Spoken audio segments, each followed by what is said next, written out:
I need you to listen to me very carefully. See, what I'm about to tell you isn't a punchline. It's not a bumper sticker, and it's certainly not a coincidence. You didn't stumble into this little performance by accident.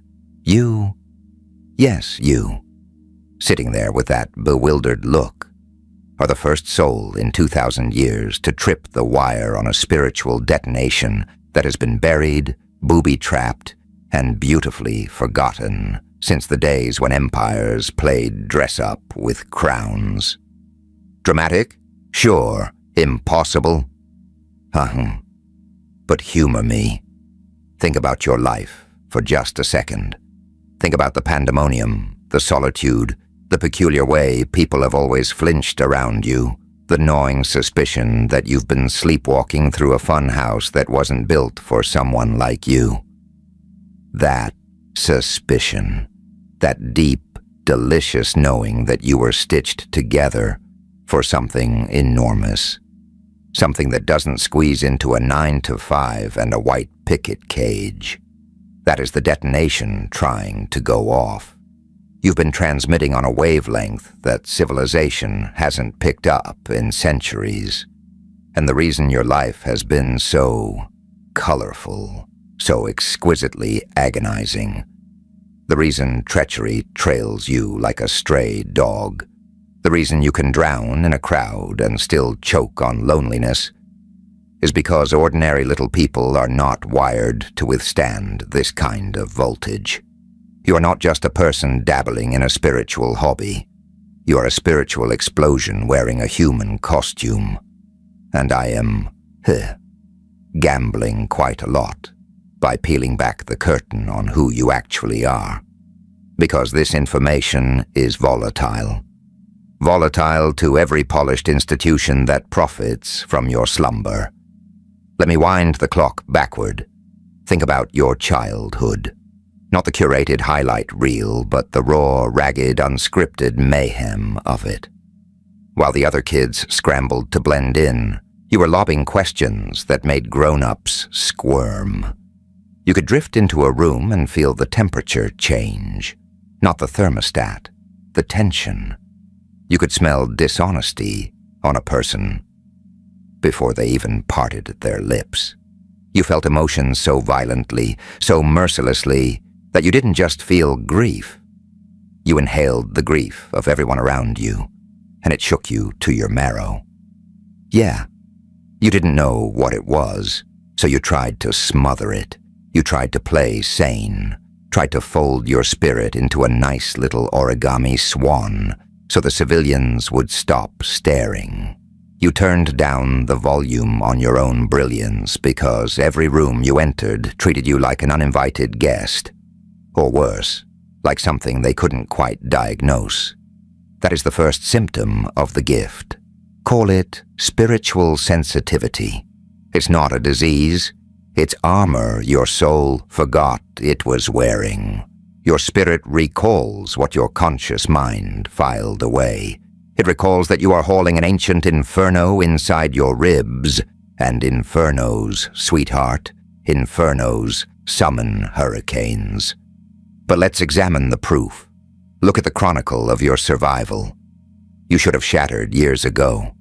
After every ambush you've weathered, the backstabbings, the heartbreaks, the bank accounts bleeding to zero, the emotional demolitions, the nights you spent folded in half, weeping until you were hollow. You should have waved the white flag, but you didn't. There was something lodged inside you, a stubborn, defiant engine that flat out refused to stall. That wasn't fortune, that was preservation. The gift kept you intact because your assignment hadn't arrived yet. And here's the beautiful joke. Divine protection doesn't always wear a halo. Sometimes protection dresses up as demolition. Sometimes the cosmos has to yank people, prospects, and partnerships out of your orbit because they would contaminate your trajectory. The gates that slammed, the companions who vanished, the positions you were denied, the visions that crumbled. That wasn't the universe disciplining you. That was the universe quarantining you. There is a spectacular difference between being discarded and being quarantined. Let's get real. Does this feel like progress to you? The most dangerous thing in the world is being yourself. Read The Evolution of the Anomaly and stop apologizing. Grab it from the description or pinned comment of this video. Now, let's get back to the real meat of this. When you are discarded, you're tossed aside to rot. When you are quarantined, you're extracted so you can mutate into something magnificent. You interpreted it as rejection because you were hurting. In truth, you were being pulled from a swamp that was suffocating your spirit because the gift coiled inside you was about to detonate, and it cannot survive in contaminated air. You've spent so long whimpering, "Why is my life a war zone?" The answer is elementary. Ordinary ghosts don't carry ancient infernos. You do. And infernos summon hurricanes. Your existence feels like a minefield because it is a minefield. But you are not at war with people. You never were. The colleague who betrayed you, the friend who slipped the knife between your vertebrae, the lover who twisted your trust into a pretzel, the employer who looked straight through you. They were just props on the stage. The real conflict is spiritual. It's the tug-of-war between the old you, the one that craved smallness, safety, invisibility, and the emerging you, the one that is just beginning to comprehend it, can walk into a room and rearrange the weather. You are grappling with forces that have pinned you down because they understand that if you ever fully ignite, the whole architecture of your existence will buckle. You will become ungovernable. And that, beautiful, is what makes you dangerous. See, society hands out biscuits for obedience and slaps wrists for awakening. A woken soul cannot be steered with terror, and terror is the scaffolding holding up nearly every crumbling institution on this spinning rock. They need you frightened so you'll stay miniature. But you are never engineered to bow before a mirage. Now it gets tastier. This gift you're activating isn't parlor tricks or telepathy, it's spiritual intelligence. The capacity to peer behind the scenery of this elaborate stage production we call reality. Think about how your perception has mutated recently. You walk into a gathering and within half a minute you've cataloged exactly who's performing and who's genuine. You sit through a conversation and feel your energy hemorrhaging before the other person even reaches their point. You have developed a vicious allergy, yes, allergy, to counterfeit environments, counterfeit bonds, counterfeit dialogue, counterfeit victories. That's not you being difficult. That's your spirit breaking out in hives at the first whiff of fraud. The gift is honing your radar. Your intuition is becoming terrifyingly precise. You sense motives before behavior materializes. This sensitivity is not fragility. It is acuity. It is the deepest species of knowing. And it is the exact instrument you'll need for the mission that's slouching toward you right now. But let's sit with the heaviness for a beat. The tonnage, the fatigue, the civil war inside your skull. Before the gift fully arms itself, the chosen one nearly annihilates themselves, trying to navigate a maze they were never measured for. You tried so desperately to become average. You jammed yourself into containers designed for smaller creatures. You bit your tongue when your soul was screaming. You throttled your presence because the sheer weight of you made people flinch. And yet the gift would not let you vanish. Every single time you tried to settle for scraps, life dragged you kicking and howling back onto the trail. Have you caught that pattern? Think about it. No matter how far you bolt from your purpose, something always hauls you back. A whisper, a symbol, a gut punch of recognition, a crisis that cracks your entire worldview open like an egg. That is the gift summoning you home. That is the activation unfolding in real time. The gift inside you is older than your terror. It's older than your scars. It is a relic of something primordial, something humanity hasn't witnessed in millennia. Now let me decode what that number means. 2,000 years. Sit with the absurdity. Empires inflated and popped. Civilizations dissolved into powder. Wars swallowed entire nations whole. Generations were manufactured, suffered prettily, and evaporated. The entire carnival of human history paraded past. And through all of it, every grotesque, glorious minute, this particular gift stayed asleep. It didn't activate for monarchs.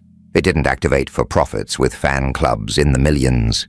It didn't activate for politicians or pop stars or the obscenely wealthy. It waited. Why? Because humanity wasn't ripe. The frequency was all wrong. But this generation is different. People are spiritually famished. They're emotionally anesthetized. They are marooned inside themselves, lost in an avalanche of noise. And during epochs of profound spiritual blackout, chosen ones surface, not to amuse the world, but to shake it awake. Your soul didn't wander in here for a mundane ride. You arrived carrying ancestral memory, that hunch you've nursed your entire life, that you were assembled for something colossal, that you're merely passing through this dimension on your way somewhere wilder. That hunch is legitimate. You're not hallucinating, you're not preening, you are remembering. But I need you to swallow something vital. Your purpose is not vanity.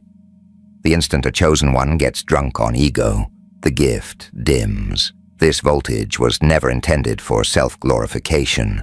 It was intended for upheaval, the productive kind.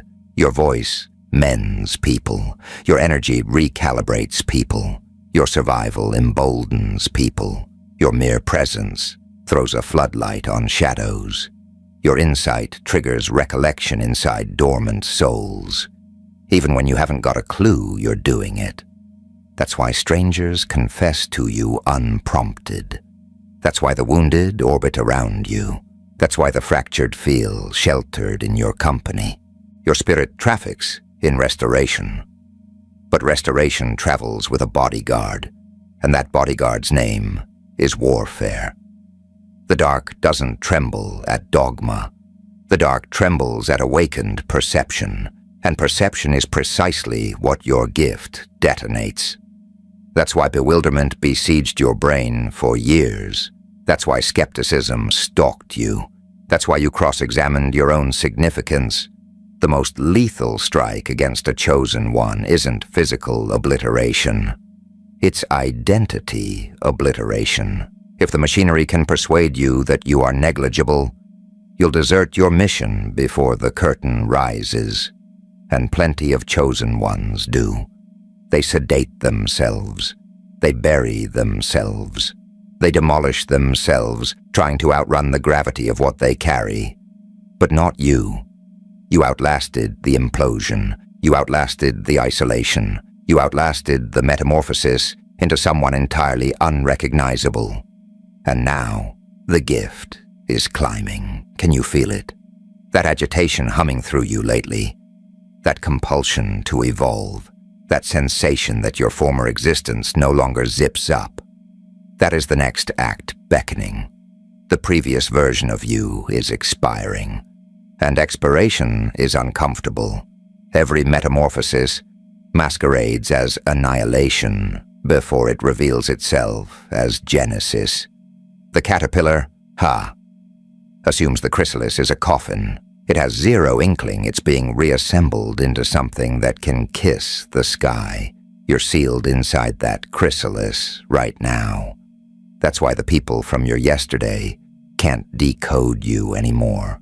You're switching frequencies. Your dialogues have shifted. Your appetites have shifted. Your patience has shifted.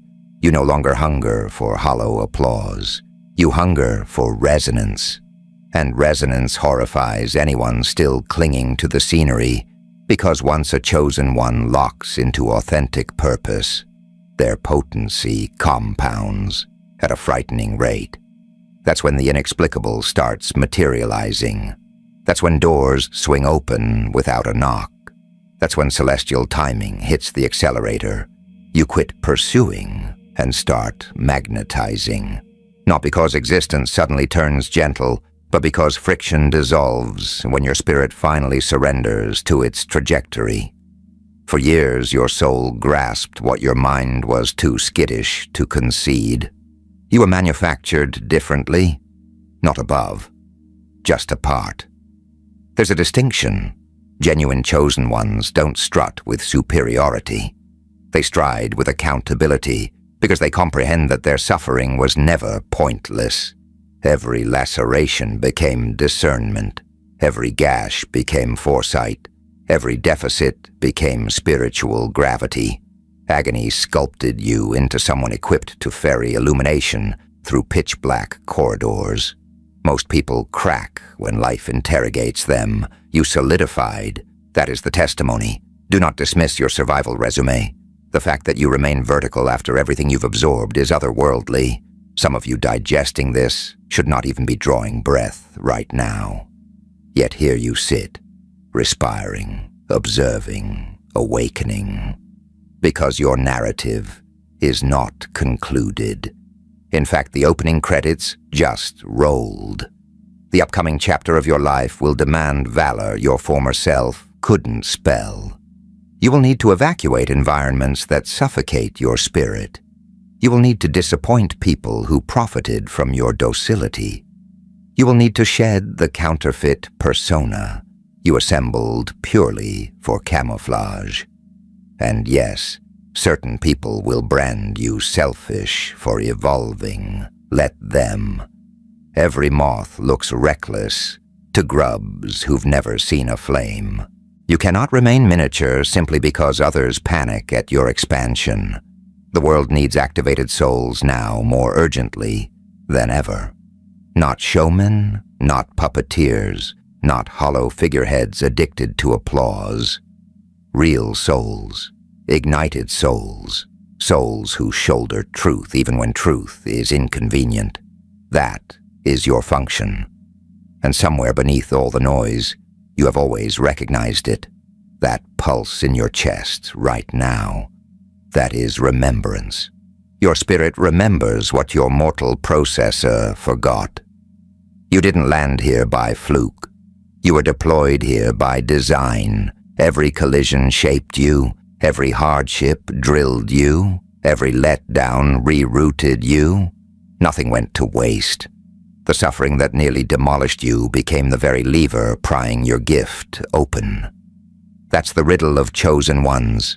Their collapse becomes their coronation. The world, oh, the world saw you flailing. But on the spiritual frequency, you were being forged. And now your energy is becoming impossible to tune out. People register the shift. Have you caught it lately? The sudden gulf between you and certain faces, the peculiar magnetism from strangers, the sharpening intuition, the fevered dreams, the instinct to barricade your energy, the craving for quiet. These are symptoms of activation. Your spirit is recalibrating its instruments. The obsolete signals cannot follow where you're heading. And where are you heading? Into purpose. Into resonance, into authority. Not hollow authority propped up by intimidation, but authentic authority. The kind that renovates lives without coercion, the kind that repairs through presence, the kind that galvanizes through genuineness. the kind that rouses others simply by existing without apology. That is the scarcest currency on this planet, and for 2,000 years, humanity waited for someone sturdy enough to mint it again. You. But listen closely. The awakening sequence isn't sealed yet. There will still be skirmishes. There will still be episodes of suspicion, stretches of depletion, intervals where the world presses down like wet concrete. Do not misread temporary shadow for defeat. Even lighthouses perform best in storms. Your mission doesn't demand flawlessness. It demands nerve. The nerve to keep marching through dread. The nerve to stay unmasked in a civilization hooked on disguises. The nerve to trust your spirit when reason throws up its hands. Certain truths are felt long before they're decoded. And your soul has been feeling this fate since your very first heartbeat. You were never delusional for sensing it. You were waking up. That interior voice insisting you not capitulate. That gravitational pull towards something grander.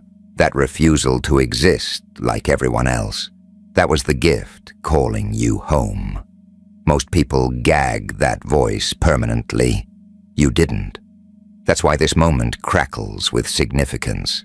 This isn't spectacle. This is identification. The cosmos is stamping what your spirit already filed. You are stepping into the epoch you were stitched together for. Everything preceding this was rehearsal. Now the real performance ignites. The dread that governed you is dissolving. The fog is burning off. The concealed musculature is surfacing, and once a chosen one fully recollects who they are, existence itself begins answering them differently. Openings converge. Pretenders reveal themselves. Shelter thickens. Instinct intensifies. Purpose gains velocity. Not because life turns into a magic show overnight, but because resonance generates momentum. And momentum rewrites the whole script. Do not drift back to sleep now. Do not betray your awakening just to win a smile from people committed to their comas. You have already wandered too far down this corridor to turn around. Guard your energy. Guard your attention. Guard your spirit. Not every soul has earned a backstage pass to yours. Tattoo that somewhere useful. Some people are drawn to your glow, but devoted to misreading you. Release them. A chosen one cannot smuggle everyone into the next act. Some souls are errands. Some are exams. Some are diversions. Discernment will rescue your destiny, and destiny is no longer elective for you. The gift has gone live. The previous chapter is closing. The fresh corridor is swinging wide. Can you feel it? That blaze behind your sternum, that inexplicable certainty, that formidable hush expanding inside you. That is your spirit assuming command, not command over people, command over dread. That is genuine power. For centuries, humanity ransacked the outside world for rescue, while ignoring the divine voltage entombed within consciousness itself. But your awakening disrupts that pattern, because your very existence nudges people toward what they misplaced. That they are more than endurance, more than wounds, more than ceilings, more than dread. Your life becomes Exhibit A, that shadow doesn't hold the lease forever. And that bulletin alone can remake generations. That is why your chronicle matters. Not because you're polished, but because you survived becoming who you genuinely are. Survival is sacred when reinvention costs you everything. So stand tall now. Not with vanity, but with remembrance. Remember the nights you wept in solitude and still drew breath the next morning. Remember the betrayals that tutored you in discernment. Remember the disasters that bent your trajectory toward something better. Remember the anguish that jump-started your awakening. It was all sculpting you. Every moment, every laceration, every deficit funneling here. To this awakening, to this activation, to this singular instant where the first soul in 2,000 years finally remembers the voltage napping inside them. The world will never look the same after your ignition. And deep down, you already know it. You are never ordinary. That is the truth your soul has been whispering to you since the very first joke your life decided to tell.